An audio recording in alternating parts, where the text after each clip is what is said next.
une chose que les travailleurs de Peugeot PSA ne savent pas en France, quand il y a eu la vague de licenciement il y a à peu près 1 an, je dirais, c'est qu'une association s'est faite entre Ford, États-Unis et Peugeot. Or, Ford, en fait, a tenu le coup grâce aux capitaux de l'État américain.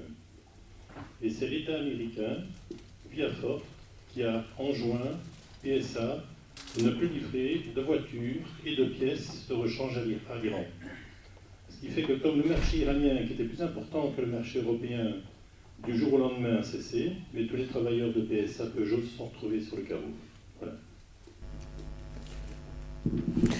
Oui, enfin, cette information a un peu filtré quand même dans un certain nombre de sites internet.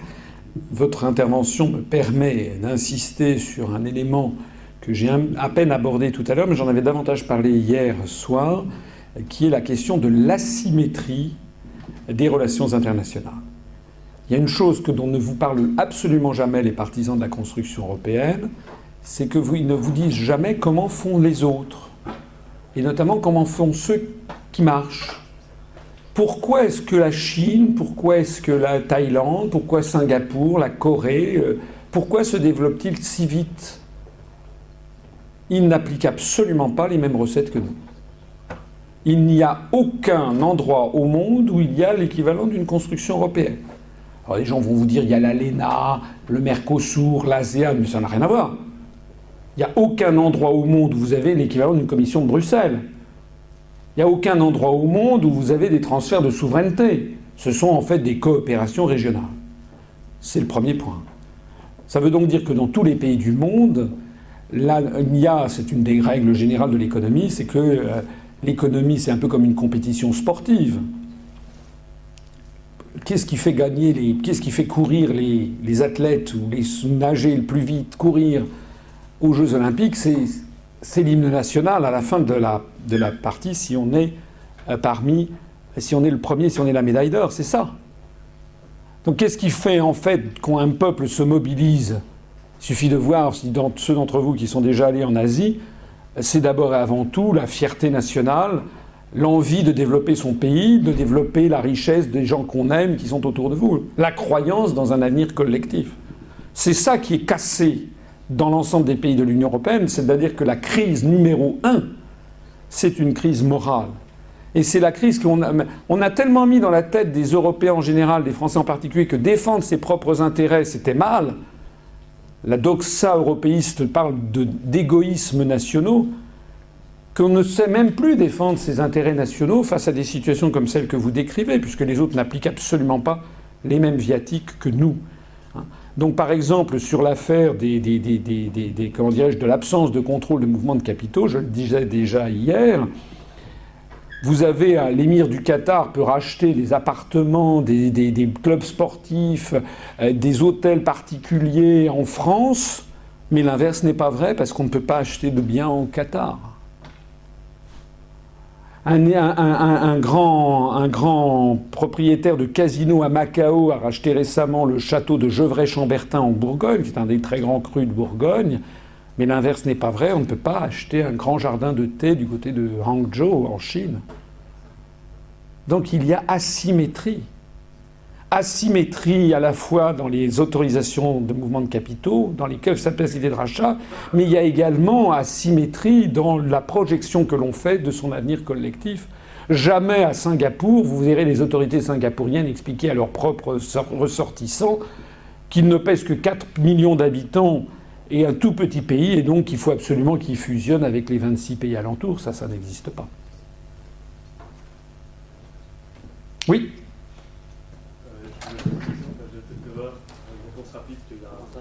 Ah, alors très vite.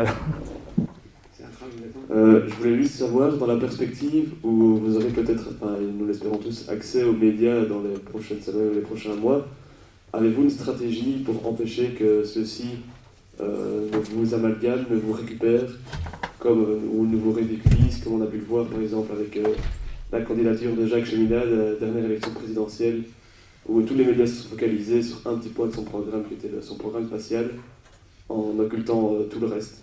Et finalement, en ridiculisant sa candidature? Vous voulez une réponse rapide, je voulais dire en 2 mots, nous verrons. Je ne voudrais pas être méchant, mais ce qui est vrai, c'est que je pense que quand on fait de la politique, il faut être extrêmement prudent. Extrêmement prudent. Et je pense que Jacques Cheminade, que je ne connais pas, il y a effectivement dans son programme des choses qui sont un petit peu risibles quand même.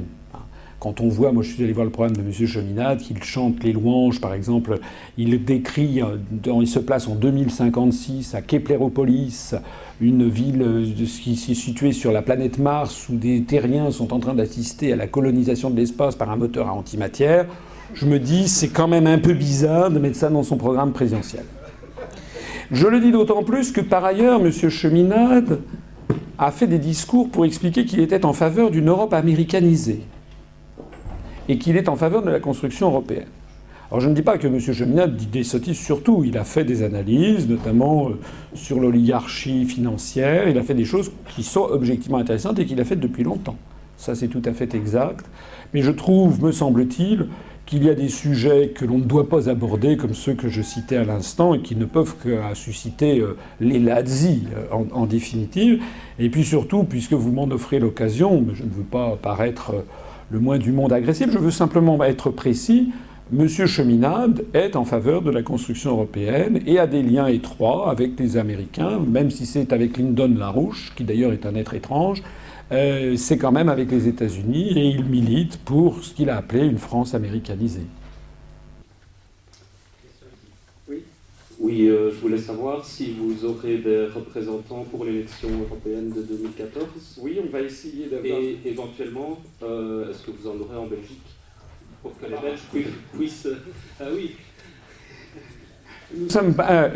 Il faudrait qu'il y ait... Moi, je suis tout à fait d'accord, disposé à donner, comment dirais-je, des conseils à un mouvement en Belgique qui voudrait s'inspirer d'une autre. Il y a d'ailleurs une UPR qui s'est créée au Québec, l'UPRQ, l'Union populaire républicaine Québec, qui s'est créée avec d'ailleurs une connotation particulière, puisque vous savez qu'au Québec, c'est une partie intégrante du Canada, et que le chef d'État du Canada, c'est la reine d'Angleterre. Donc le simple fait du R républicain pour Québec, évidemment, c'est une prise de position qui est assez... Mais enfin, l'UPR Québec, les gens du Québec sont très sensibles à nos analyses. D'ailleurs, ils m'ont invité, il faudra que j'y aille. Je vais venir voir en Belgique, j'essaierai d'aller au Québec dans les mois qui viennent.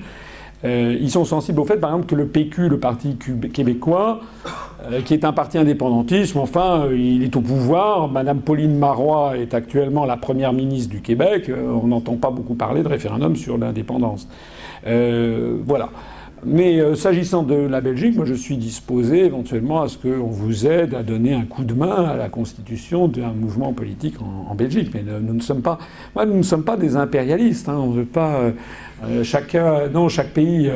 C'est important parce que vous m'offrez l'occasion de répondre à une question qui ne m'a pas été posée, donc je vous remercie de me l'avoir posée. C'est quelle est notre vision du monde ? C'est quelque chose d'extraordinaire parce que les partis politiques n'ont plus de vision du monde. Quand même, un parti politique, dans le sens noble de ce qu'est la politique, ça devrait être justement d'avoir une vision du monde.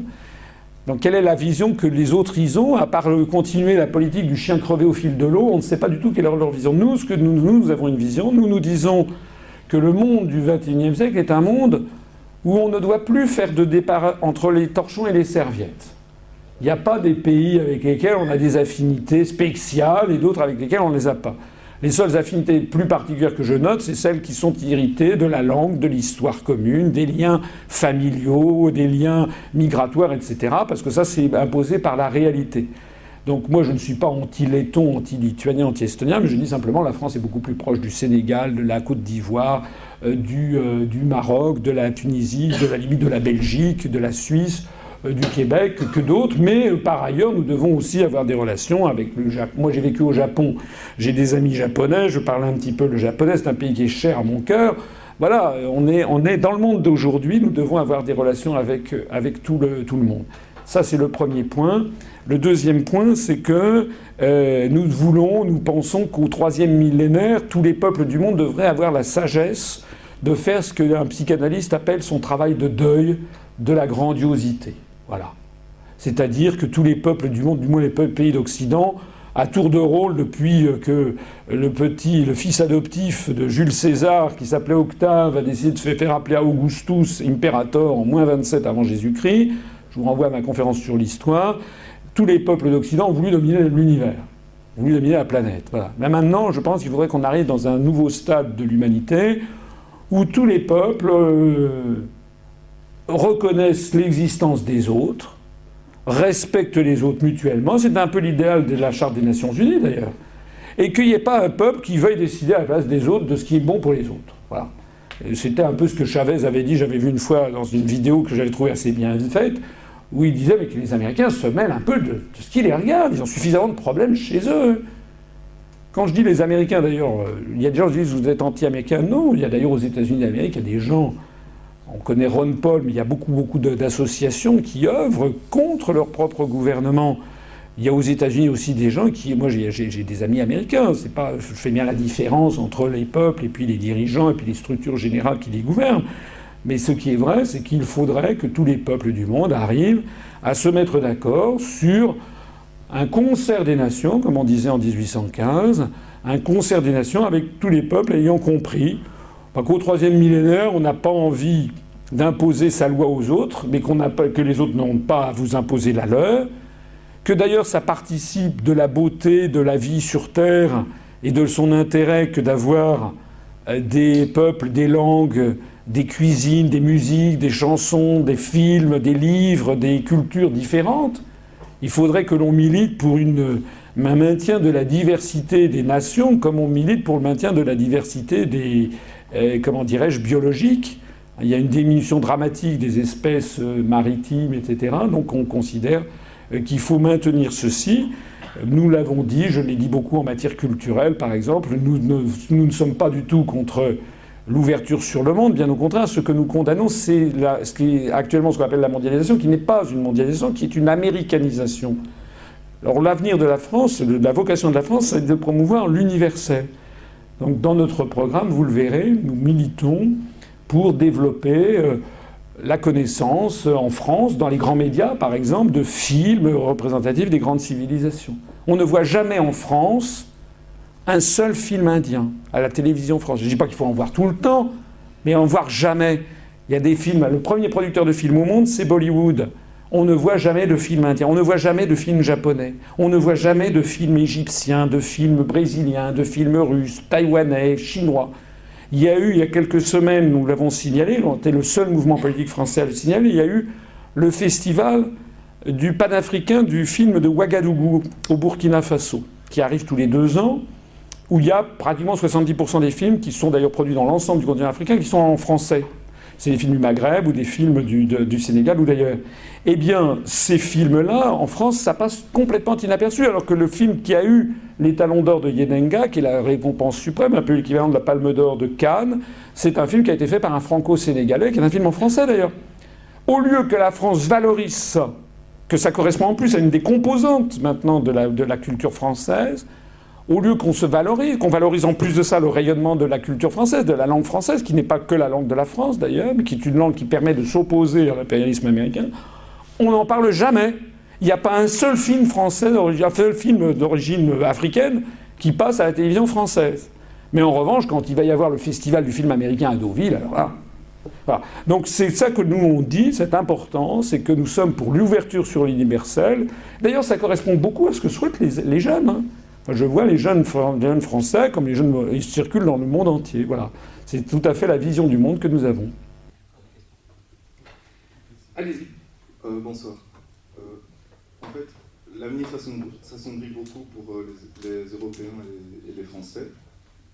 Et j'aurais aimé savoir si vous auriez... Quel message vous donneriez aux jeunes patriotes, aux souverainistes, aux jeunes patriotes qui voudraient aider la France?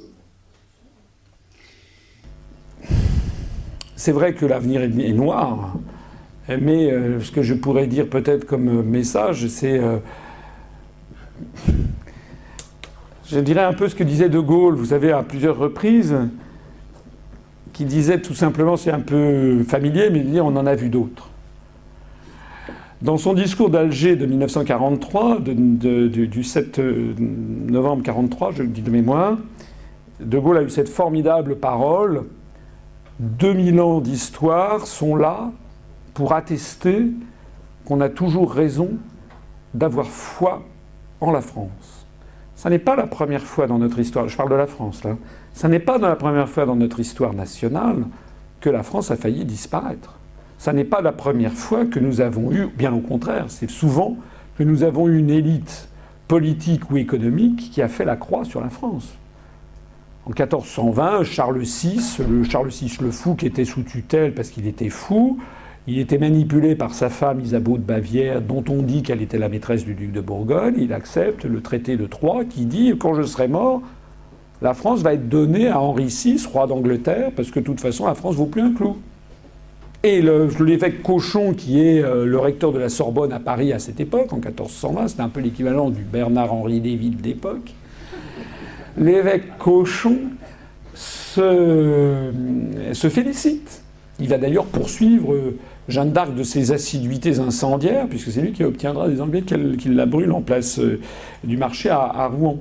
Voilà, je pourrais vous donner 1000 exemples. Le connétable de Bourbon qui fait emprisonner François Ier. Je pourrais vous donner l'exemple du comte d'Artois qui quitte Paris. C'est le futur Charles X, c'est le frère Benjamin frère cadet de Louis XVI qui va quitter Paris dès le 16 juillet 1789 pour ameuter les nobles, pour aller mater la Révolution française, etc., jusqu'à Pétain. C'est très souvent que dans notre histoire nationale, nous avons eu des élites qui ont laissé tomber la France, et c'est très souvent que beaucoup de gens ont anticipé que c'était fini. Or, il y a quelque chose, c'est pour ça qu'il faut s'intéresser à l'histoire, parce que ce qui est toujours arrivé a de chances de se reproduire, beaucoup, alors que ce qui n'est jamais arrivé n'a aucune chance de se produire.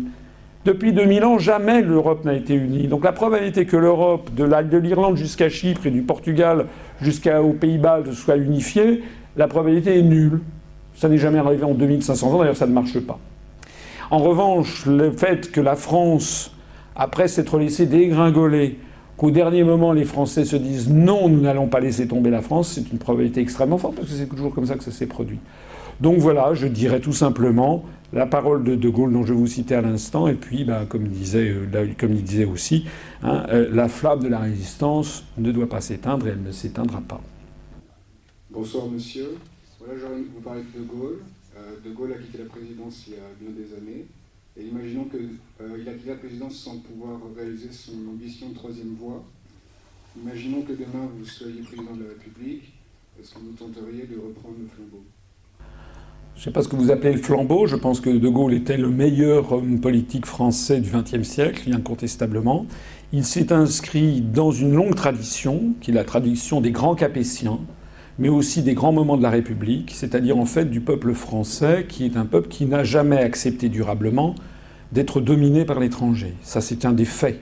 C'est un des faits incontestables de notre histoire. Donc je pense que là où De Gaulle avait a touché l'âme de la nation française, c'est lorsqu'il a joué sur l'indépendance, la souveraineté nationale, les alliances de revers pour lutter contre l'empire du moment. Pour autant, De Gaulle a commis des erreurs. Qui n'en a pas commises? Parmi les erreurs qu'il a commises, moi, celle que je vois, d'abord, c'est le ratage de la fin de la guerre d'Algérie, qui reste un traumatisme très dommageable, parce que nous aurions énormément de choses à faire avec les pays du Maghreb, et ça reste quand même beaucoup plus avec l'Algérie qu'avec les autres, qui d'ailleurs n'étaient pas des départements français. Il y a quand même une pomme de discorde qui reste malgré tout, et qui a une espèce de contentieux latent, ce qui est très dommage à mon avis. Deuxièmement, je pense que De Gaulle a commis une très grave erreur, c'est qu'il n'a pas assuré sa succession. Il n'a pas trouvé quelqu'un, il n'a pas créé une école de pensée qui permettrait d'assurer sa succession. Donc s'il y avait un flambeau à reprendre, je dirais que c'est celui-là. C'est essayer de reprendre, mais avec les données du XXIe siècle, c'était un homme du XIXe. C'était un militaire. Le temps a changé. Il y a des choses qu'on ne peut pas recréer. Il y a sans doute le poids de la France n'est plus non plus le même que celui dans les années 60. Mais je pense quand même qu'il y a effectivement un discours à tenir, une posture politique, diplomatique à tenir, qui est très très demandée par l'ensemble du monde. On l'a vu, le discours de Dominique de Villepin en 2003 à l'ONU, derrière la France, il y avait 90% de la population planétaire. Le rôle de la France, tel que je le conçois personnellement, c'est qu'elle doit être Nous ne sommes plus évidemment un très grand pays, mais nous ne sommes pas non plus une ridicule. Nous sommes un pays qui est potentiellement, qui est très important et qui peut avoir, c'est le rôle qui nous est dévolu par l'histoire, une espèce de magistère moral de celui qui énonce le droit et le droit entre les nations.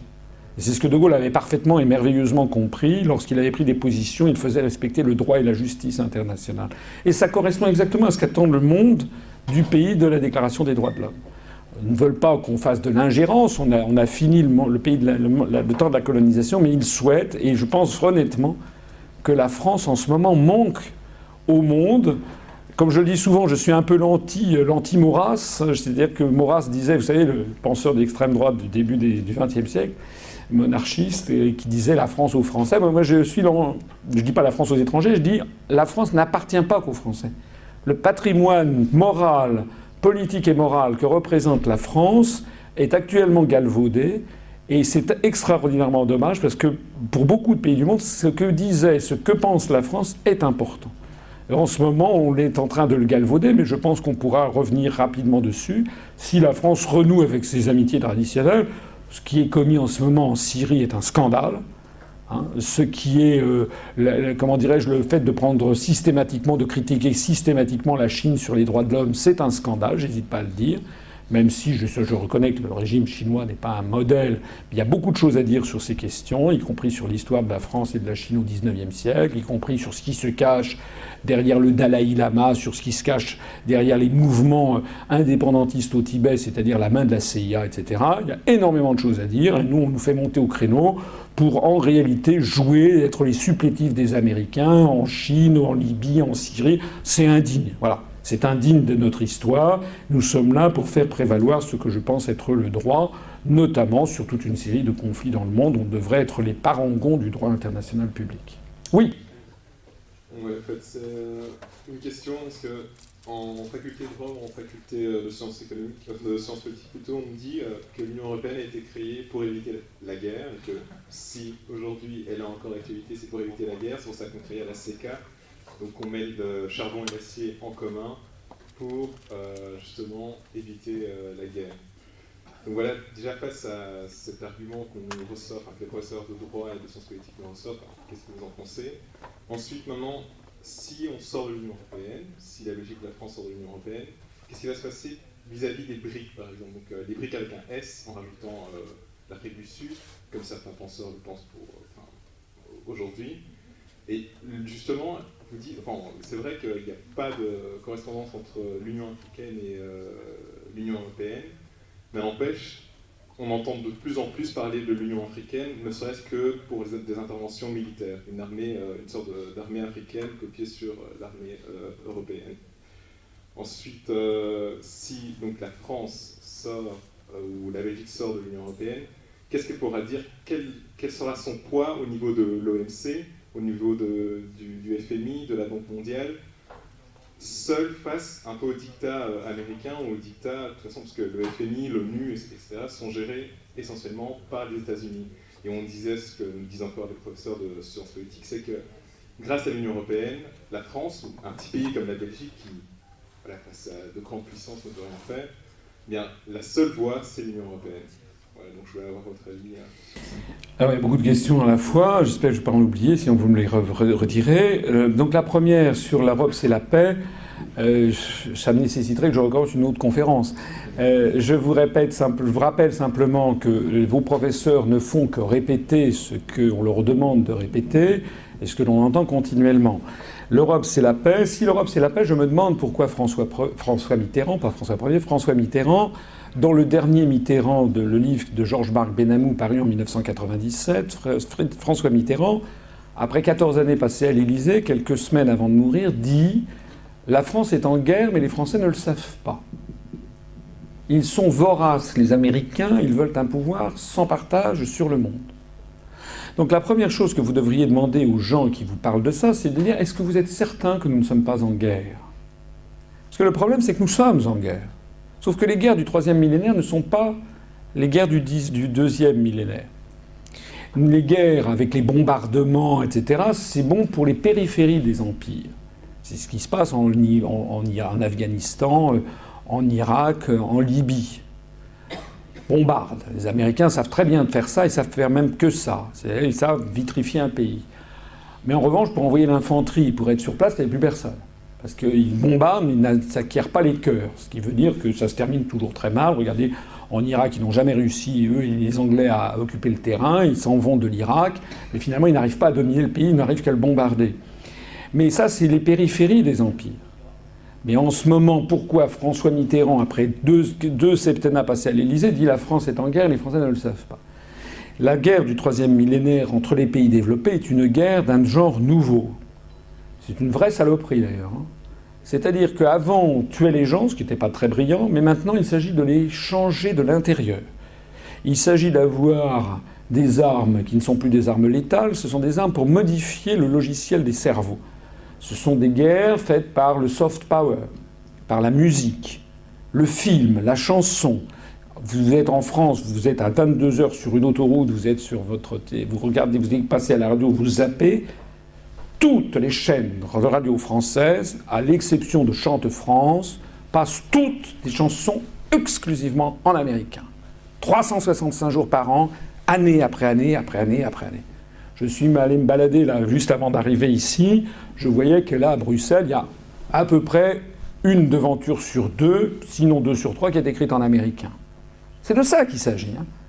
C'est-à-dire un formatage absolument constant des cerveaux par la langue. Or, la langue, c'est la maîtresse des choses.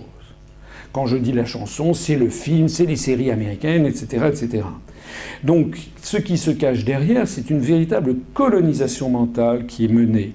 J'ajoute par ailleurs tout ce qui est la surveillance généralisée par les backdoors sur les logiciels informatiques, sur Microsoft, la guerre menée par Wikipédia qui tend à vouloir uniformiser le savoir universel dans une vision toujours bien tournée favorable aux États-Unis et toujours suavement ridiculisant les cultures non américaines. Tout ça est très très bien ficelé. C'est de ça qu'il s'agit. Vis-à-vis de ça, la construction européenne, excusez-moi, non seulement ne s'y oppose pas, mais est le fourrier même de l'impérialisme américain. J'ajoute par ailleurs que s'agissant de la guerre, allez dire aux Irakiens, allez dire aux Afghans, allez dire aux Syriens, allez dire aux Libyens que l'Europe c'est la paix. En réalité, je l'ai expliqué dans cette conférence, l'Europe est devenue le fourrier de la question du choc des civilisations.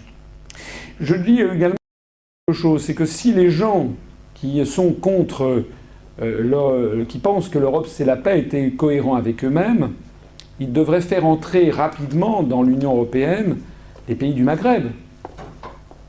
Parce que tous les gens savent que s'il y a un risque de guerre, de tous les millénaires on l'a vu, c'est lorsqu'il y a des zones en faible croissance démographique ou en déclin démographique et riche, comme l'Europe, et en très forte croissance démographique et pauvre, comme les pays du Sud.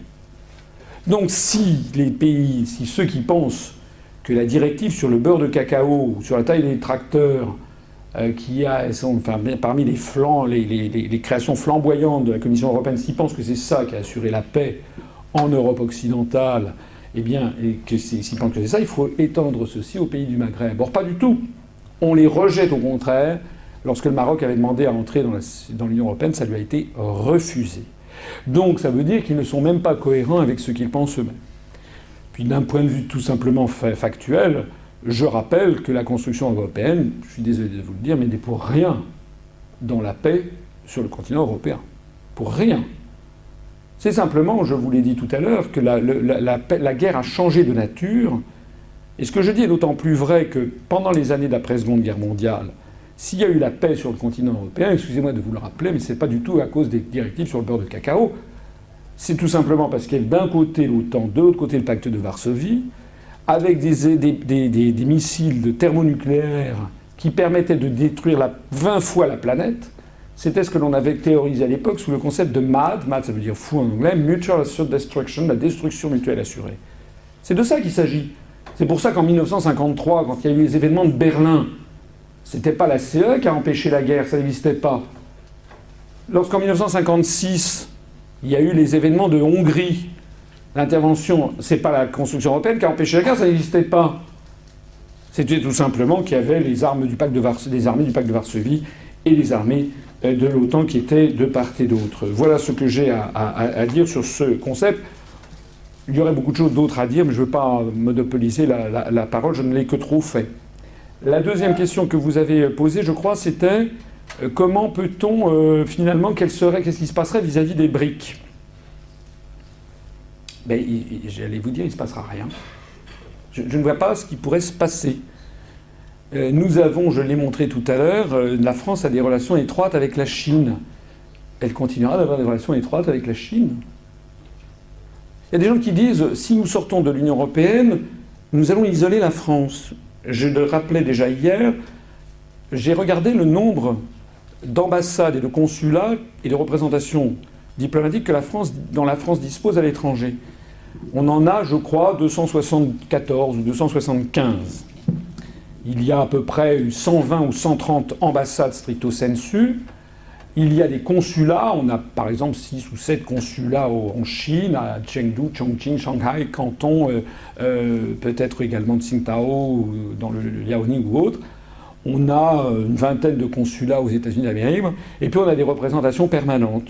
C'est auprès d'organisations internationales. On a un ambassadeur représentant permanent de la France à l'ONU. On a un représentant permanent de la France à la FAO à Rome. Il y a des capitales, par exemple, où nous avons plusieurs ambassadeurs. À Washington, on a un ambassadeur auprès du gouvernement américain, on a un ambassadeur auprès du Fonds monétaire international, représentant permanent de la France au FMI, un ambassadeur représentant auprès de la Banque mondiale. À Rome, on a le représentant auprès du Quirinal, c'est-à-dire du gouvernement de la République italienne, un ambassadeur représentant auprès du Saint-Siège, à la Villa Bonaparte, et un représentant auprès de la FAO, l'Agence alimentaire mondiale des Nations Unies. À Bruxelles, nous en avons 3. On a un représentant auprès du Royaume de Belgique, un ambassadeur auprès du Royaume de Belgique, on a un ambassadeur représentant la France permanent auprès de l'Union européenne et un ambassadeur représentant auprès de la politique étrangère et de sécurité de défense. Et un ambassadeur représentant auprès de l'OTAN. On en a 4. Si nous sortons de l'Union européenne, nous supprimons 3 postes. Le représentant à Bruxelles auprès de l'OTAN, le représentant auprès de l'UE, le représentant auprès de la politique étrangère et de sécurité de défense. Nous en supprimerons 3 sur 275. Nous en conserverons donc 272. La France est liée au reste du monde par des quantités de traités internationaux, comme tout le reste du monde d'ailleurs. Il y a des quantités de traités internationaux, le traité de Montego Bay sur le droit de la mer, le traité de l'Antarctique, le traité de l'Agence internationale de l'énergie atomique, l'Organisation internationale des télécommunications. Enfin, il n'y a que ça. Les traités bilatéraux pullulent. J'avais fait le compte, il y a, je crois, quelque chose comme 700 traités bilatéraux franco-allemands. On doit en avoir 450 ou 500 avec la Belgique, sur tous des sujets. Traité de délimitation de frontières, traité de non-double imposition, traité pour les questions de citoyenneté, de nationalité, traité pour les réintégrations dans la nationalité. C'est comme ça, la vie internationale est extrêmement profuse. Donc, quand nous serons sortis de l'Union européenne, vous verrez que le pire, c'est que les gens se diront, mais finalement, c'était que ça. On a mis dans la tête des gens que toutes les relations internationales des pays d'Europe transiteraient par les services de M. Barroso. C'est de la démence. C'est totalement faux. Nous avons donc, puisque vous parlez des BRICS, on a d'excellentes relations. On pourrait les avoir bien meilleures. Ce sont des pays que je connais bien. Enfin, surtout, oui, je suis allé au Brésil, Russie, Chine, Inde et Afrique du Sud, je suis allé partout. Je connais bien notamment les dirigeants chinois et un peu moins bien, mais bien quand même les dirigeants brésiliens. Je suis allé aussi en Afrique du Sud, j'ai eu la chance de voir Nelson Mandela. C'est des pays où on a normalement des relations très importantes à avoir et beaucoup de relations économiques bilatérales. Écoutez, puisque vous parlez du Brésil, je vais vous prendre un exemple. Du temps des années 60, d'ailleurs ce sera une réponse aussi à une autre de vos questions. Du temps des années 60, la couverture aérienne de l'Amazonie avait été confiée par le gouvernement de Brasilia à la France de Gaulle. Pourquoi ? Parce que c'est la couverture aérienne, c'est évidemment un enjeu politique et militaire très important. Et pourquoi De Gaulle ? Pourquoi la France ? Parce que c'était la France de Gaulle et les militaires brésiliens ne tenaient pas à avoir des entreprises américaines assurant le contrôle de l'Amazonie brésilienne, pour des raisons de sécurité nationale. Ils faisaient davantage confiance à la France de Gaulle plutôt qu'à Washington, pour ne pas transmettre les informations aux autorités américaines. On peut comprendre. Donc ça, c'était 1963. En 1995, le Brésil, c'est-à-dire donc 32 ans après, a vu la nécessité de refaire la couverture aérienne de l'Amazonie.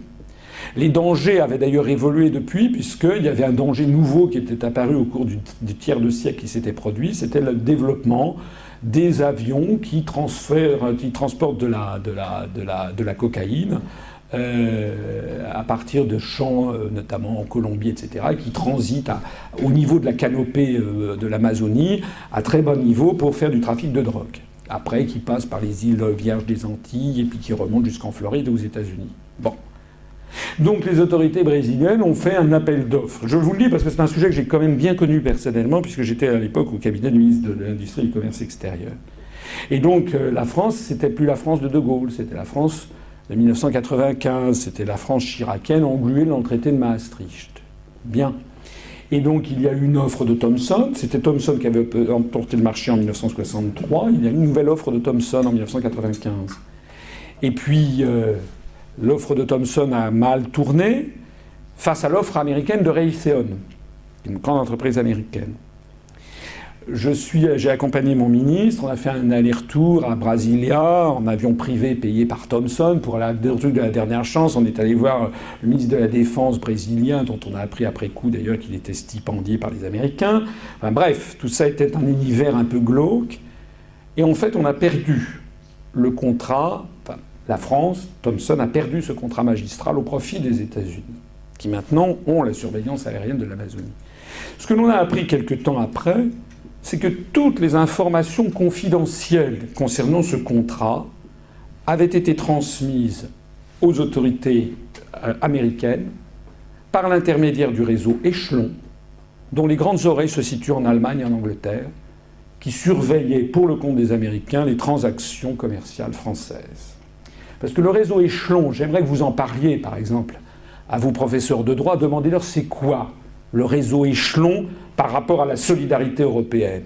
Il s'agit en fait d'un réseau qui a, vous le savez, c'est près de Cheltenham, dans les Cotswolds en Angleterre, mais c'est également en Allemagne. Il y a tout un réseau que l'on va retrouver en Nouvelle-Zélande, en Australie, d'écoute généralisée de toutes les communications, soit par téléphone, soit par Internet, avec des mots-clés. Et la France fait l'objet d'une surveillance par nos prétendus États membres de l'Union européenne, par nos prétendus solidaires qui filent toutes les informations aux Américains. C'est comme ça que ça s'est passé. Alors le réseau Échelon, tout ceci vous montre que vis-à-vis des BRICS, on ferait beaucoup mieux d'avoir la politique de De Gaulle. C'est pareil d'ailleurs ce que je viens de vous dire sur le Brésil, c'est la même chose avec la Chine, c'est la même chose avec la Russie. Pourquoi la Russie avait-elle embrassé le procédé SECAM de télévision en couleur? C'était pour faire plaisir à De Gaulle en 1967, puisque De Gaulle avait fait une alliance avec la Russie. Pourquoi est-ce que la Chine a été pendant très longtemps, nous a passé des commandes à l'industrie française plus qu'à d'autres? C'était parce que De Gaulle avait reconnu la République populaire de Chine.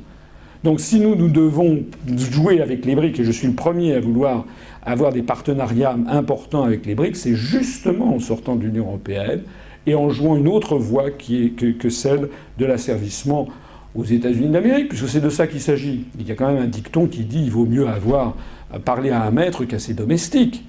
C'est exactement le raisonnement des Russes, des Chinois, des Sud-Africains, des Brésiliens. Tant que la France s'est vautrée dans la soumission à l'impérium américain, autant acheter directement aux États-Unis, puisque ça sera moins cher. Et puis, bon, de toute façon, on est même comme vous croyez que la France de Sarkozy ne file pas les informations à Sarkozy? Bon. Je signale d'ailleurs au passage, je fais aussi une petite incidente. Vous savez que depuis Nicolas Sarkozy, l'ensemble du traitement des élections en France est agrégé et traité désormais au Texas. Alors, vous avez par ailleurs posé la question, si on sort, qu'est-ce qui va se passer à l'OMC? Eh bien, il faut que vous sachiez... Alors, c'est vrai que je parle de la France, je ne parle pas de la Belgique. Moi, je parle de ce que je connais, j'aime pas trop parler de ce que je ne connais pas ou peu. S'agissant de la France, nous sommes membres de l'Organisation mondiale du commerce, comme d'ailleurs la Belgique, comme d'ailleurs il y a environ 150 pays dans le monde, 160 qui sont membres de l'OMC, sauf que le petit détail, c'est que nous n'avons plus le pouvoir de négociation. Puisque depuis le traité de Rome de funeste mémoire du 25 mars de 1957, les négociations commerciales multilatérales font partie justement de ce qui a été retiré aux nations en premier. Ce qui prouve d'ailleurs l'origine états-unienne du processus. Je vous renvoie à ma conférence qui gouverne la France pour vous montrer quelle est la mentalité américaine qui se cache derrière. Puisque pour les États-Unis d'Amérique, depuis la Boston Tea Party de 1773, celui qui dirige le commerce mondial est celui qui possède le pouvoir. Donc, on a retiré dès 1957 aux pays membres de l'Europe des 6, puis des 9, puis des 12, puis des 15, etc., on a retiré le pouvoir de négociation. Ça veut dire que nous avons un commissaire européen chargé des négociations commerciales multilatérales qui représente les intérêts de l'Union européenne à l'Organisation mondiale du commerce. Alors, s'il faut entrer un petit peu dans le détail pour comprendre le vice profond de ce système, c'est que ce commissaire européen est chargé de représenter un intérêt européen entre 27 États. Mais le problème, c'est que les 27 États ont des intérêts divergents sur tous les sujets. Je parlais tout à l'heure, permettez-moi d'y revenir, sur l'affaire du textile, parce que c'est un sujet qui est intéressant. Quel est l'intérêt européen quand on traite du textile vis-à-vis de la Chine ?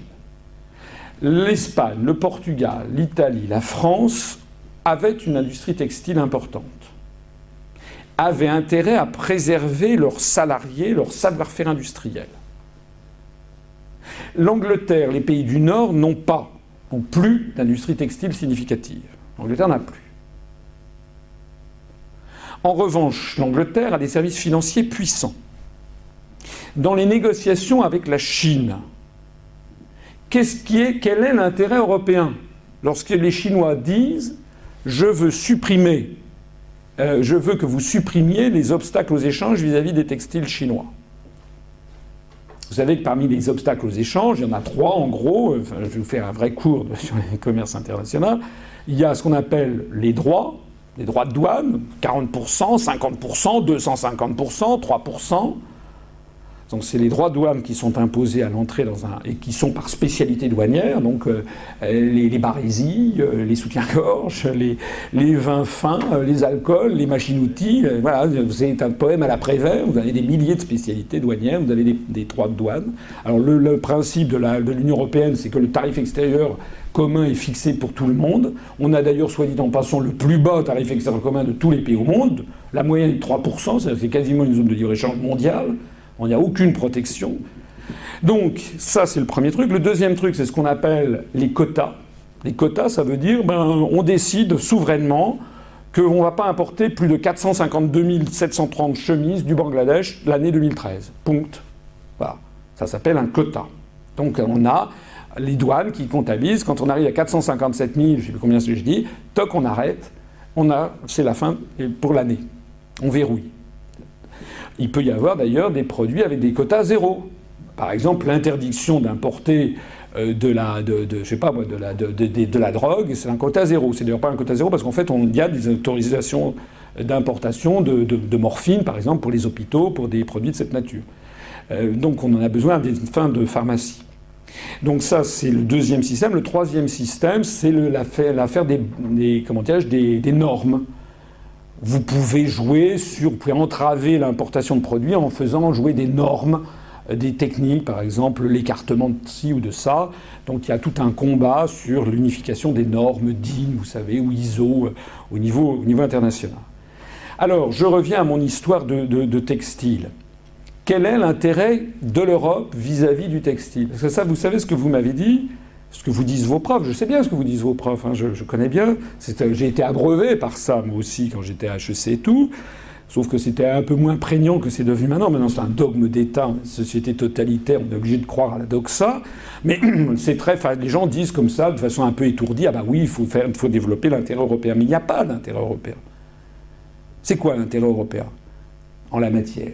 Donc il se passe quoi ? Il se passe que le commissaire européen chargé des négociations commerciales, s'il est britannique, ce qui a été le cas, dit top avec les Chinois en disant je supprime les quotas textiles vis-à-vis de la Chine. Vous pouvez maintenant tout envoyer en France, tout envoyer en Europe, donc en France. Des importateurs qui ensuite c'est le marché unique, donc vont employer dans toute l'Europe. C'est un immense cadeau qu'on fait à la Chine. Et en échange, qu'est-ce qu'on obtient de la Chine ? Parce que c'est des négociations de troc. La Chine, on obtient de la Chine l'ouverture du marché des assurances aux Lloyds britanniques. Ça, c'est typiquement le type de raisonnement britannique. Ça veut dire que les Britanniques sont malins. Ils sont gagnants-gagnants. Ils ouvrent le marché aux Lloyds britanniques Première compagnie d'assurance qui date de 1580, je crois. Donc c'est l'ouverture du marché, d'un immense marché chinois aux assureurs britanniques, services financiers. C'est tout bénef pour le Royaume-Uni. La suppression des quotas textiles, ils s'en foutent, ça ne les concerne pas, ça concerne les usines qui se trouvent et les salariés qui se trouvent en Espagne, en Italie, en France, au Portugal. Ils s'en foutent. Et en plus de ça, ils vont pouvoir importer maintenant à des tarifs très très bas du textile fabriqué en Chine plutôt que de l'acheter en France ou de l'acheter en Espagne. Donc c'est tout bénéfice pour eux. Simplement, les dindons de la farce, vous l'avez compris, c'est les Français, les Portugais, les Italiens, les Espagnols qui sont KO parce que leur industrie textile est détruite et ils voient passer le train, c'est les Lloyds britanniques qui bénéficient du truc. Voilà. Et on va présenter ça au niveau européen en disant c'est une très grande stratégie européenne parce que vous comprenez, on a laissé tomber un métier finissant comme les textiles. C'est un métier sans intérêt, sans valeur ajoutée. En revanche, on s'est positionné sur les services financiers en Chine. Cocorico, vive l'Europe. Donc vous voyez ici, je suis entré dans ce détail, ça vous permet de comprendre comment, comme disent les Allemands, der Teufel liegt im Detail, comment derrière une idée générale a priori séduisante, mise au concret, de façon extrêmement concrète, comment elle est en fait destructrice des intérêts nationaux de certains États. Donc si nous sommes sortis maintenant de l'OMC, il se passera quoi de l'Union européenne? Ben, nous serons à l'OMC, nous retrouverons notre siège à l'OMC. Alors, excusez-moi d'être précis, mais vous reconnaîtrez qu'il n'y a quand même pas beaucoup de responsables politiques qui parlent en pleine connaissance de ces sujets fondamentaux. C'est un des problèmes d'ailleurs dans la société politique en France et ailleurs en Europe, c'est que nous sommes dirigés par des incompétents, des gens qui ne connaissent pas ce dont ils parlent et qui disent de choses qu'ils ne connaissent pas. Il se trouve que moi, je suis quelqu'un qui, d'abord par mon parcours et par goût personnel et par formation, j'aime aller au fond des choses, j'aime parler de ce que je connais. Donc qu'est-ce qui se passe si nous étions seuls à l'OMC? Mais nous ne serions pas seuls. Pour une raison simple, c'est que nous ferions comme tous les autres pays du monde, c'est-à-dire que nous ferions des alliances au gré des sujets avec les pays avec lesquels nous avons intérêt à faire des alliances. L'un des vices de construction de la construction européenne consiste à postuler que parce que le Portugal est frontalier de l'Espagne, qui est frontalière de la France, qui est frontalière de l'Allemagne, qui est frontalière de la Pologne, frontalière de la Lituanie, frontalière de la Lettonie, frontalière de l'Estonie, frontalière de la Finlande, que de proche en proche de l'Andalousie ou de, par exemple, de l'Algarve portugaise jusqu'à la Laponie finlandaise, nous aurions les mêmes intérêts par contiguïté géographique. C'est délirant. Dans tous les sujets, nous aurions les mêmes intérêts. C'est délirant parce que c'est faux. C'est comme si on disait, vous habitez dans un immeuble, je vous dis que monsieur, puisque vous habitez dans cet immeuble, je ne sais pas moi, 7 rue du Château à Bruxelles, je ne sais pas s'il y a une rue du Château, eh bien que décidément maintenant vous avez les mêmes intérêts que tous les habitants de l'immeuble. C'est faux. Donc qu'est-ce qui se passe? Comment font les autres? La Thaïlande, le Vietnam, la Malaisie par exemple. Quand il s'agit de négocier sur les questions agricoles à l'OMC, ils font des alliances avec les pays avec lesquels ils ont les mêmes intérêts. Ils se regroupent dans un truc qu'on appelle le groupe de Cairns. Donc ils se regroupent avec le Canada, avec le Chili, l'Argentine, l'Australie, la Nouvelle-Zélande, etc., pour d'ailleurs s'opposer à la politique agricole commune. Mais quand il s'agit des services financiers, ils n'ont plus du tout les mêmes intérêts que l'Australie, que le Canada. Ils vont se rallier avec d'autres pays d'Asie.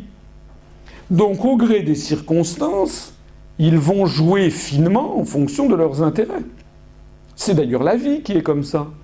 Ce soir-là, en ce moment, on est ensemble, on est réunis ensemble. Je vous fiche mon billet que dans 24 heures, nous ne serons plus ensemble. Parce que vous serez, vous, avec d'autres amis, moi je serai dans d'autres cercles, tout le monde sera dans d'autres... en fonction des circonstances. Ça ne veut pas dire pour autant qu'on va se faire la guerre. C'est-à-dire que chacun mène sa vie, voilà. Donc, qu'est-ce qu'il se passera si on est à l'OMC? Eh bien, nous ferons des alliances de circonstances avec les différents pays en fonction des sujets. Et je voudrais insister, dernier point sur ce sujet, sur le fait que, peut-être ne le savez-vous pas, mais à l'OMC, il n'y a pas de vote. C'est un système qui fonctionne selon le système que les diplomates ont conçu, qui est le système du consensus. C'est-à-dire un système de diplomates. C'est-à-dire qu'on négocie, ça dure des années, hein, les rounds de négociation du GATT sont connus maintenant, c'est dans le cadre de l'OMC, mais on négocie au fur et à mesure, on ne soumet jamais au vote. Il y a simplement des majorités fluctuantes qui se dessinent, et il y a, lorsqu'il y a par exemple une minorité importante de blocage, ça bloque. Donc, il y a toute une série de décisions extraordinairement négatives pour l'industrie française ou l'agriculture française qui ont été prises, qui ne l'auraient justement pas été si nous avions défendu nos intérêts. Parce que certes, nous n'aurions pas eu forcément une majorité, mais par exemple, nous aurions bloqué sur l'affaire des textiles chinois, nous nous serions mis avec l'Italie, l'Espagne, le Portugal, le Maroc, la Tunisie, qui sont en train d'être démantelés aussi, l'industrie textile dans ces pays qui, dans le cadre des accords ACP, Afrique, Caraïbes, Pacifique, il y a eu des accords privilégiés avec les pays du Maghreb, justement, sur les questions textiles. Mais les pays du Maghreb sont complètement laminés par la concurrence venue de Chine. Ils ne sont pas non plus à la hauteur. Donc on est en train aussi, au passage, d'avoir empêché le développement industriel des pays du Sud qui nous en servent. Et c'est important qu'ils se développent, ne serait-ce que pour fixer leur population. Vous savez que les questions migratoires sont des sujets récurrents dans les pays d'Europe occidentale, qui alimentent une acrimonie, etc. Donc il est important que nos partenaires du Sud soient développés. Donc au lieu de jouer ce jeu et de faire alliance avec le Maroc, l'Algérie, la Tunisie, par exemple, pour développer, eh bien non, nous avons fait alliance avec la Lettonie, l'Estonie et l'Angleterre qui nous a torpillés. Donc c'est de ça qu'il s'agit. Il s'agit maintenant de se mettre, de rallier des pays qui sont, avec lesquels nous sommes en phase. Vous m'avez parlé du Fonds monétaire international. Le Fonds monétaire international, vous savez, fonctionne, c'est une organisation internationale un peu bizarre, puisqu'elle est, en fait, il y a un capital qui est réparti entre les États, et les États-Unis d'Amérique, de mémoire, je crois, ont 17% du capital, donc autant de voix. Ça n'a rien à voir avec le système de l'Assemblée générale des Nations unies, un pays, une voix, là, c'est en fonction des intérêts. La France doit avoir, de mémoire, peut-être 4% du capital du FMI. Mais si nous sortons de l'Union européenne, ma foi, nous sortirons de l'Union européenne et nous serons toujours au capital du FMI. Je ne vois pas très bien en quoi cela changera les choses. J'ajoute d'ailleurs au passage qu'on sait très bien se passer de l'Union européenne quand il le faut. Au G7, par exemple, devenu G8, il y a l'Angleterre, enfin le Royaume-Uni, la France, l'Allemagne et l'Italie, et puis les autres pays d'Europe, allez vous faire voir. Ce qui ne plaît pas spécialement aux Belges, mais qui plaît encore beaucoup moins aux Espagnols ou aux Polonais, qui disent « mais c'est quoi ce truc-là ? C'est quoi cette solidarité européenne avec la France, l'Allemagne, l'Italie et le Royaume-Uni qui se prennent pour supérieurs aux autres ?» Bon, donc en réalité, tout ça est fondé sur énormément d'hypocrisie. À l'OCDE, il y a un certain nombre de pays de l'Union européenne qui ne sont pas à l'OCDE. Au FMI, je pense que à peu près tous les pays doivent être au FMI. Mais enfin bon, je ne pense que ça changerait. Il y avait une tradition qui voulait que le patron du FMI soit français, ou en tout cas européen, et que le patron de la Banque mondiale soit américain. C'est une tradition qui a toujours été respectée. C'est d'ailleurs comme ça qu'on s'est ramassé M. Strauss-Kahn au FMI. Et que maintenant on a Madame Lagarde, qui d'ailleurs est à moitié, elle est plus américaine que française, soit dit en passant. Mais ce système-là est remis en question actuellement et de plus en plus, notamment par les pays d'Asie, mais aussi d'Amérique latine, qui considèrent que c'est un héritage d'une période de l'histoire qui est maintenant désuète et qui ne correspond plus au pouvoir des différentes économies au monde. Inéluctablement, dans les années qui viennent, il y aura très probablement, au Fonds monétaire international, on finira par avoir un non-européen ni américain. Et je trouve personnellement que c'est bien. Je trouve que c'est bien que ça soit au tour de rôle. Il n'y a pas de raison particulière, si ce n'est que des raisons mauvaises, héritées d'un passé, que ce soit les Européens et les Américains qui trustent systématiquement ce genre d'organisation. Voilà, j'ai été assez long.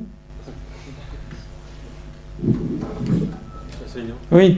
Dites-moi, compte tenu du nombre d'adhérents que gagne l'UPR chaque jour, et compte tenu des manipulateurs qu'on voit à la télévision chaque jour aussi, n'y a-t-il pas un moyen légal pour vous en France, à partir d'un certain nombre d'adhérents, de mettre la pression concrètement sur les grands médias, parce qu'il serait quand même temps, même si... Nous avons des adhérents en nombre. D'ailleurs, je me permets d'insister sur le fait que si vous le souhaitez, à la sortie, il est possible d'adhérer. Il est possible aussi d'acheter un programme, je peux vous le dédicacer, ou de prendre quelques tracts, ou même d'acheter des badges. Réfléchissez-y avant de décider de ne pas adhérer. Réfléchissez aussi avant de décider d'adhérer, mais faites-le quand même si vous pensez que nous avons raison. Si vous pensez qu'on a tort, ne venez surtout pas.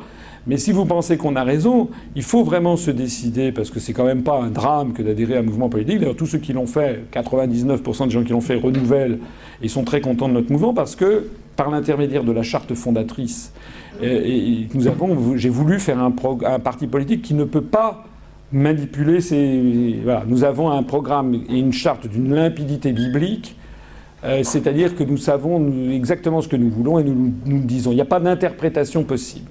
On ne dit pas on est en faveur, nous sommes des patriotes et nous sommes en faveur d'une Europe puissance. Parce que ça ne veut rien dire. Nous disons nous voulons sortir de l'Union européenne, point. Voilà. Alors pour répondre à votre question, plus nous serons nombreux, plus les médias auront du mal à nous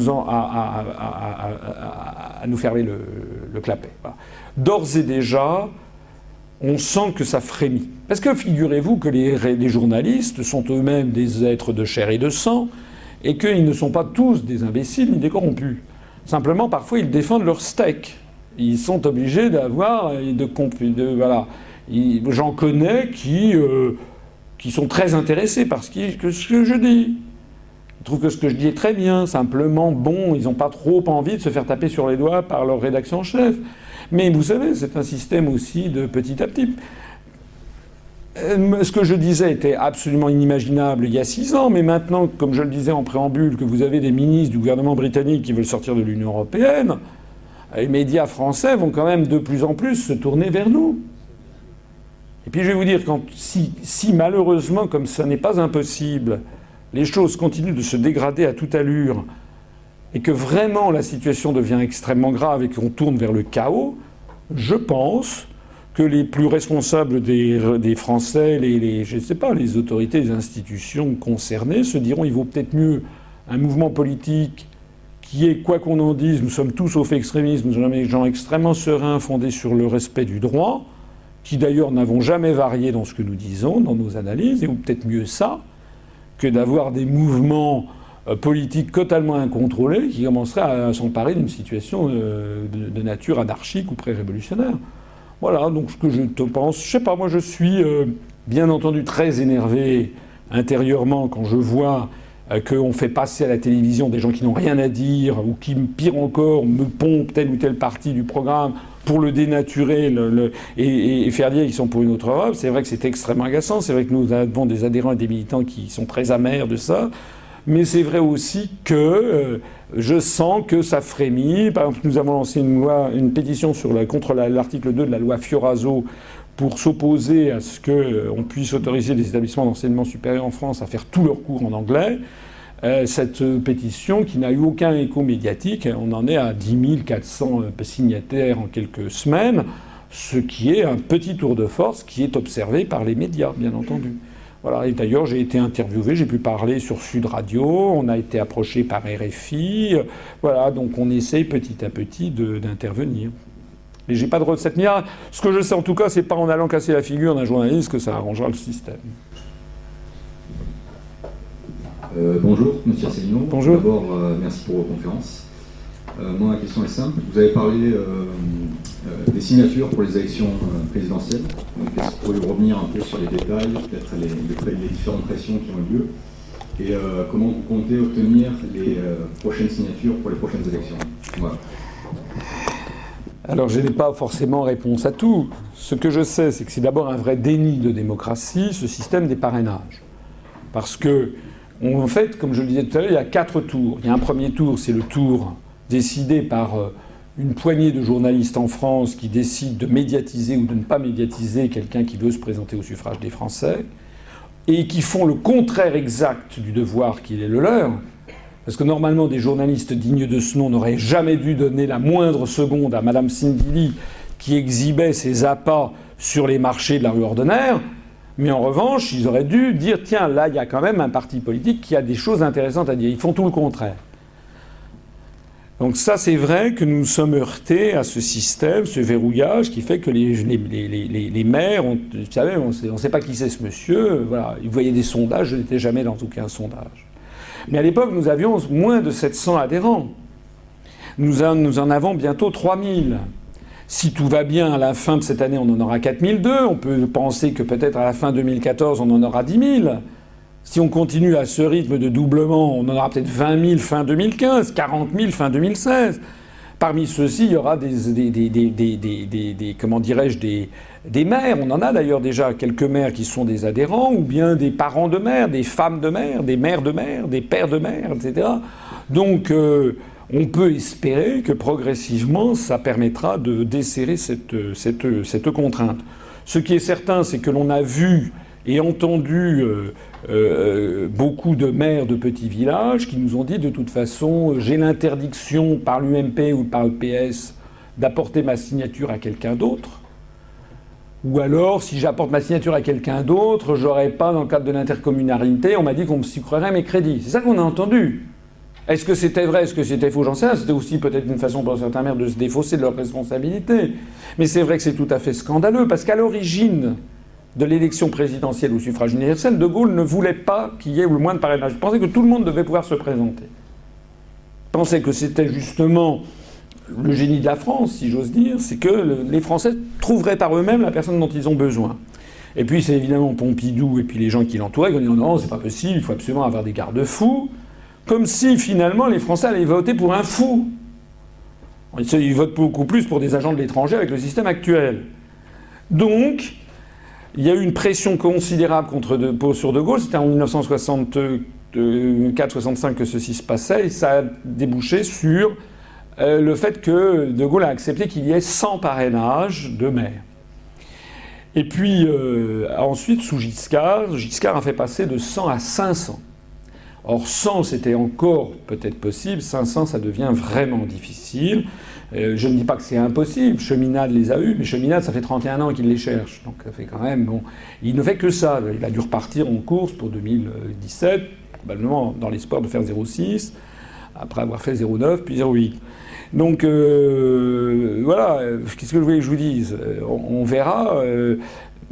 Je table sur le fait que l'évolution générale des esprits, quand je vois ce qui s'est passé depuis 6 ans, quand je vois qu'on est parti de 0 pour arriver à 3000, je me dis que dans les 5 ans qui viennent, les 4 ans qui viennent, il peut se passer quand même énormément de choses. C'est un peu là-dessus que je table. Pas uniquement. Je crois que quelqu'un m'a posé la question, on va essayer d'être présent aux élections européennes, si possible dans toutes les régions. On verra ce qu'on peut faire. On va peut-être aussi voir si certains de nos adhérents ne peuvent pas, dans certains cas très particuliers, se présenter aux élections municipales. Et puis on va essayer de développer l'attention des médias sur nous. On a des idées que je ne vais pas forcément vous révéler maintenant, mais on a des idées pour essayer de se développer. Oui. Oui, bonsoir. Alors j'ai une question qui est un petit peu sensible, délicate. Je sais que c'est pas toujours facile d'en parler, mais je vais me lancer quand même. Vous avez parlé de la suprématie des États-Unis. Je veux dire, à l'échelle mondiale, ça, je pense que personne ne peut le nier, notamment ses influences en Europe, etc. Mais il me semble qu'il y a un petit État qui prend beaucoup d'ampleur, notamment aux États-Unis aussi, de par son lobby, c'est Israël, bien entendu. Et j'aurais 2-3 petites remarques et puis j'en viendrai à ma question. Alors, on a vu la création du Parlement juif européen il y a 2 ans, si mes souvenirs sont bons. En France, on sait que le sionisme pose problème. On a vu à l'Assemblée nationale des élus français chanter l'hymne national israélien, etc. Enfin bon, on voit qu'il y a un problème par rapport à ça. Donc ma question est très simple en fait, c'est où est-ce que vous positionnez l'État d'Israël dans la construction européenne et son influence? Et est-ce que vous pensez qu'il joue aussi un rôle important dans l'influence de la construction européenne ou pas du tout? C'est effectivement un sujet qui est délicat parce qu'il est difficile de traiter de ce sujet sans être souvent qualifié dans un sens ou dans un autre, donc c'est toujours un peu délicat. Pour ce qui me concerne, je dirais que oui, il y a bien sûr un lobby israélien qui est important aux États-Unis. C'est un secret de polichinelle que personne ne nie. Lobby israélien qu'on va retrouver aussi en France, c'est exact. Mais ce qui, moi, me frappe, c'est qu'il y a toujours des gens pour essayer de... C'était pas votre cas. Vous avez commencé différemment. Mais en gros, en général, je suis toujours confronté à des gens qui me disent « Oui, vous parlez des États-Unis, mais en fait, vous ne parlez pas du sionisme, vous ne parlez pas de Bilderberg, vous ne parlez pas des Illuminati, vous ne parlez pas de Skulls and Bones. Est-ce que vous ne serez pas franc-maçon par hasard ?» C'est comme ça que les gens se passent. C'est-à-dire que tout le monde veut toujours, en définitive, passer ou minimiser le rôle de l'hyperpuissance mondiale d'un pays, les États-Unis d'Amérique, qui dépensent chaque année plus que tous les autres pays du monde réunis en matière d'armement. Quand même colossal. Donc je suis d'accord avec vous, bien sûr, qu'il y a un lobby israélien aux États-Unis. Il y a aussi un lobby militaire, qui ne correspond pas forcément au lobby israélien. Il y a aussi un lobby bancaire et financier. Il y a aussi un lobby industriel. Il y a aussi des lobbies divers et variés qui agissent. Alors c'est vrai que le lobby israélien est important, mais moi ce que je vois surtout, c'est que parmi tous les centres du pouvoir qu'il y a aux États-Unis, il y a d'abord une stratégie de grande puissance qui est la stratégie états-unienne. Alors je ne vais pas entrer dans les arcanes, je ne suis d'ailleurs pas forcément un expert, pour savoir aussi est-ce que c'est Israël qui a un pouvoir considérable sur les alliés du pouvoir à Washington, ou est-ce que, comme d'autres le disent, est-ce que c'est pas aussi une bonne excuse pour qu'en réalité les Américains et les WASP utilisent ce truc-là pour pénétrer au Moyen-Orient et pour imposer une politique qui en définitive sert les intérêts d'Ali Burton ou sert de ci ou sert de ça. De façon générale, c'est ce que je dis, c'est pas une échappatoire, c'est un sujet que je crois important. L'UPR n'est pas un think tank. L'UPR n'est pas un blog qui consiste à s'indigner constamment de tel ou tel truc. L'UPR, ça se veut un mouvement politique de rassemblement général des Français dans l'objectif de changer concrètement la situation. Donc quand on veut changer concrètement une situation, on se fixe un objectif. En tout cas, c'est comme ça que je le conçois. Je crois que les grands stratèges font toujours ça. On n'en démord pas et on ne se passe pas son temps à se disperser sur 50 autres sujets au risque de perdre son objectif d'origine. Je prends souvent cet exemple de gens qui me disent « Mais vous ne parlez pas de... Regardez Anthony Sutton qui m'a prouvé que si, qui a prouvé qu'Hitler était financé par Wall Street, etc. » Donc les gens qui me disent « Vous ne parlez pas de Bilderberg, vous ne parlez pas de ci et de ça. » Je dis à ces gens-là « Mais imaginez que quelqu'un soit allé voir De Gaulle le 19 juin 1940 en lui disant « Mon général, j'ai écouté votre discours d'hier, votre appel. Très bien. » Mais j'ai quand même un problème. Avant d'adhérer à la France libre, j'aimerais quand même que vous me disiez ce que vous pensez du financement d'Hitler par la City. Quelle est l'importance? Quel est l'intérêt? Est-ce qu'il s'agissait de transformer la France libre en un think tank pour aller se poser des questions? Et on ne savait pas exactement ce qui se passait avec eux. Donc quel est l'intérêt? En définitive, quel est l'intérêt de votre question? Et il y a un truc que je dis souvent, c'est cet épisode. Cet épisode, enfin ça a été rapporté, vous savez, le triple tamis socratique. On raconte que Socrate rencontre, je ne sais plus, Anaximandre ou autre, qui dit « Socrate, j'ai quelque chose à te raconter, un ragot extraordinaire ». Socrate l'interrompt en lui disant « Attends, d'abord, est-ce que ce que tu me dis est bon ?» Et Anaximandre dit « Bah non, c'est plutôt pas très gentil ce que je vais te raconter sur machin chose. » « Ah !» dit Socrate. « J'ai une deuxième question à te poser. Est-ce que ce que tu me dis est vrai, est certain ?» Non, j'en suis pas sûr. C'est un propos qu'on m'a rapporté, mais je ne suis pas sûr. « Ah, elle n'est pas certain. » Et donc Socrate dit, et maintenant, est-ce que ce que tu me dis est utile? On dit non. Non, pas spécialement, c'est simplement te raconter un ragot. Et donc Socrate lui dit, écoute, si ce que tu me dis n'est ni bon, ni certain, ni utile, je préfère que tu ne me le dises pas. Moi, c'est un peu cet état d'esprit-là dans lequel je suis. Nous nous fixons l'objectif de libérer la France de la prison des peuples qui la dominent. Nous devons rassembler les Français pour la faire sortir de l'Union européenne. Nous avons des articles pour cela. Nous nous focalisons, nous nous concentrons sur cette question. Voilà. Pour le reste, on peut aller chercher, c'est comme les gens qui me disent, vous ne portez pas, qu'est-ce que vous pensez du mariage pour tous, qu'est-ce que vous pensez de l'énergie nucléaire, etc. C'est très intéressant, mais je leur fais la même réponse. Est-ce que vous imaginez quelqu'un serait allé voir De Gaulle le 19 juin 40 en disant, mon général, c'est très très bien la France libre, mais avant que je m'engage, qu'est-ce que vous pensez du mariage gay? C'est un anachronisme, mais De Gaulle a foutu à la porte. Il dit, écoutez, vous ne comprenez pas, nous sommes face à une guerre. Nous devons nous focaliser sur un sujet en particulier, pas sur 50. Voilà.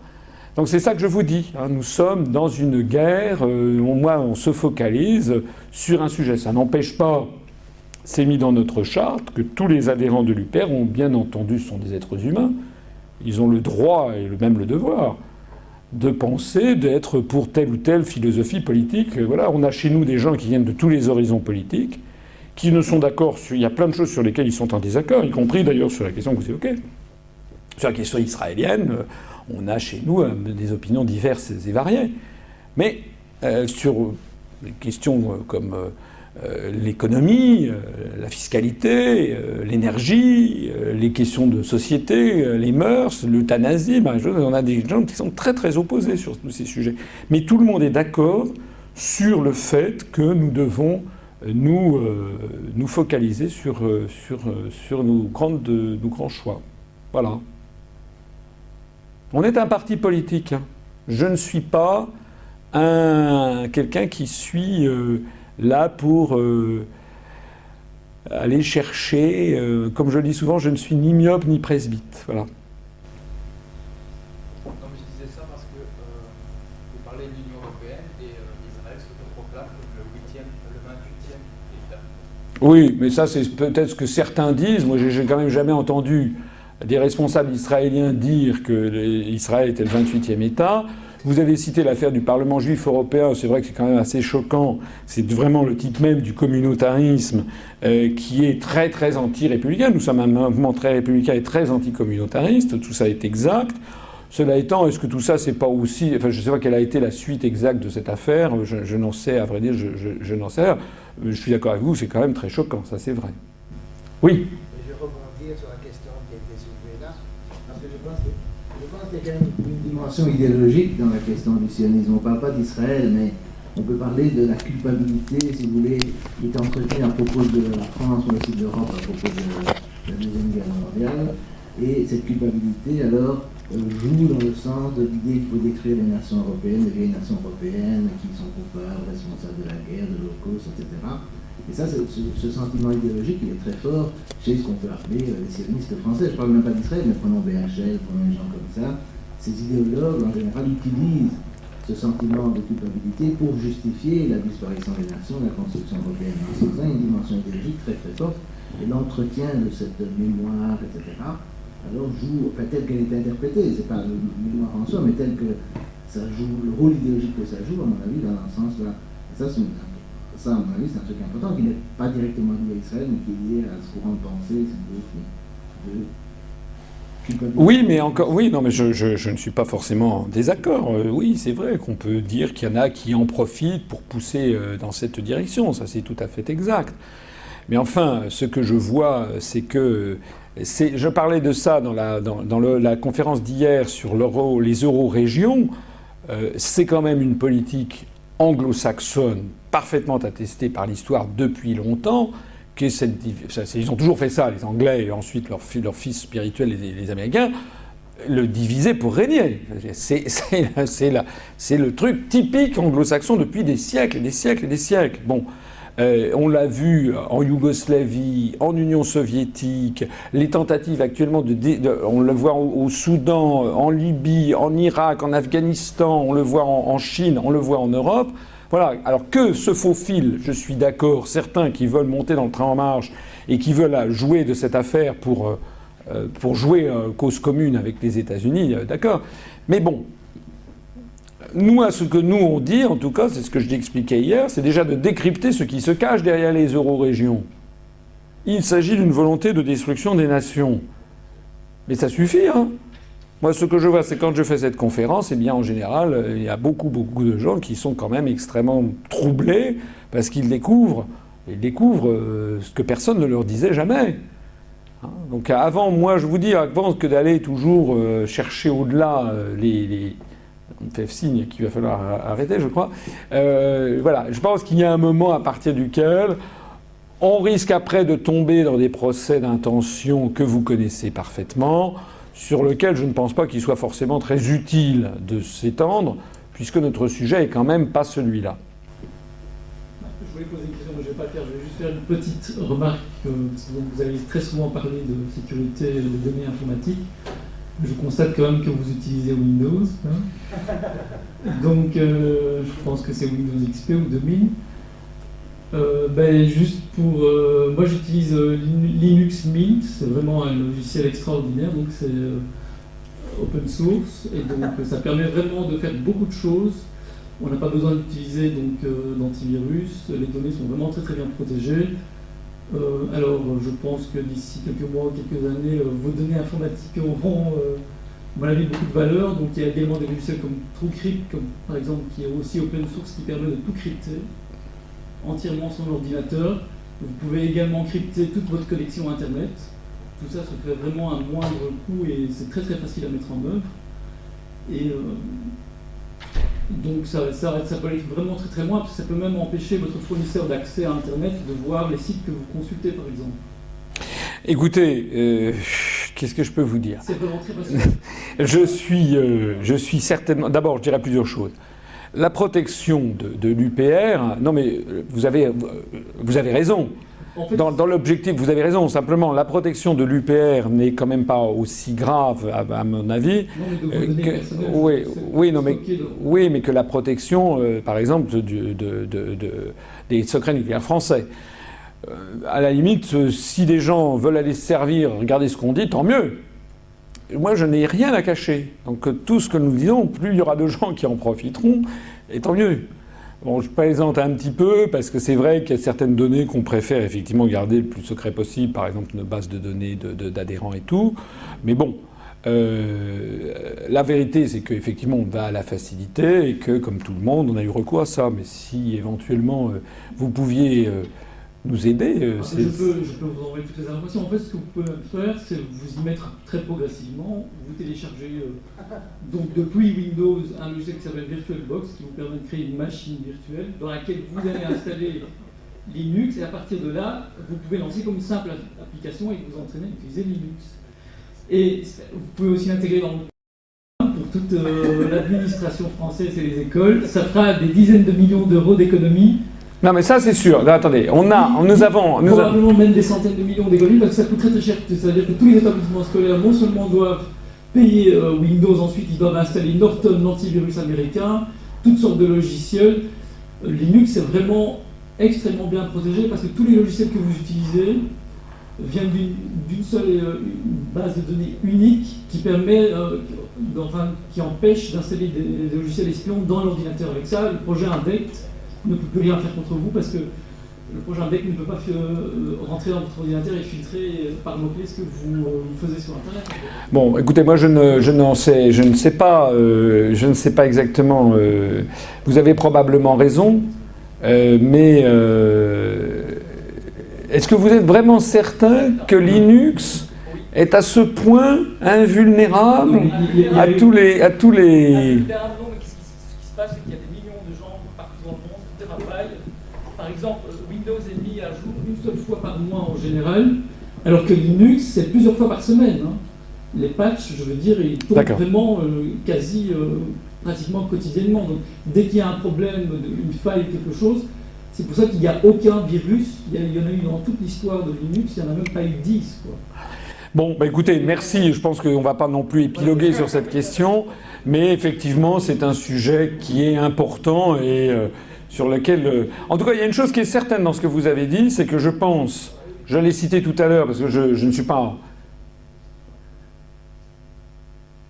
Je ne suis pas autant expert que vous, bien entendu, mais non, mais je ne suis pas autant expert, mais je suis absolument convaincu, j'en ai parlé d'ailleurs dans cette conférence, que les sujets de sécurité et de protection de la vie privée ou de protection des données informatiques, c'est un sujet tout à fait important dans le monde contemporain. Je vous ai dit personnellement que je trouve qu'il est scandaleux que la France, la République française, fasse traiter des données très confidentielles aux États-Unis. Donc la première chose à faire, ce serait effectivement de récupérer ça en France. Et il y a bien entendu, on a d'ailleurs un responsable chargé des questions numériques à l'UPR, qui est un jeune talent. Et l'idée, c'est quand même effectivement que, à terme, on rapatrie en France le maximum de choses et qu'on le crypte d'une autre façon. Ça, c'est tout à fait exact. En tout cas, on voudrait remercier tout le monde d'être venu. Merci à M. François Simon d'avoir accepté notre invitation. Ce n'était pas évident parce que c'était une initiative personnelle. C'était, je sais pas, j'ai regardé cette conférence sur Internet, je me suis dit, bon, il parle des choses qui se passent en grande partie à Bruxelles, pourquoi ne pas l'inviter à Bruxelles?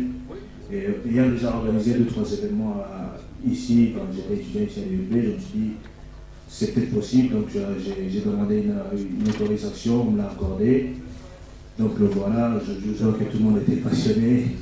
Bon, juste pour vous rappeler que bientôt il n'y aura plus de tram, donc on va peut-être devoir s'arrêter ici, mais en tout cas, merci beaucoup d'être venu. C'était quelque part, c'était une réussite.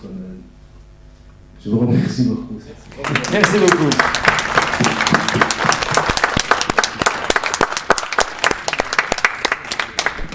Merci beaucoup en tout cas. C'est vrai que c'était une réussite. Hein.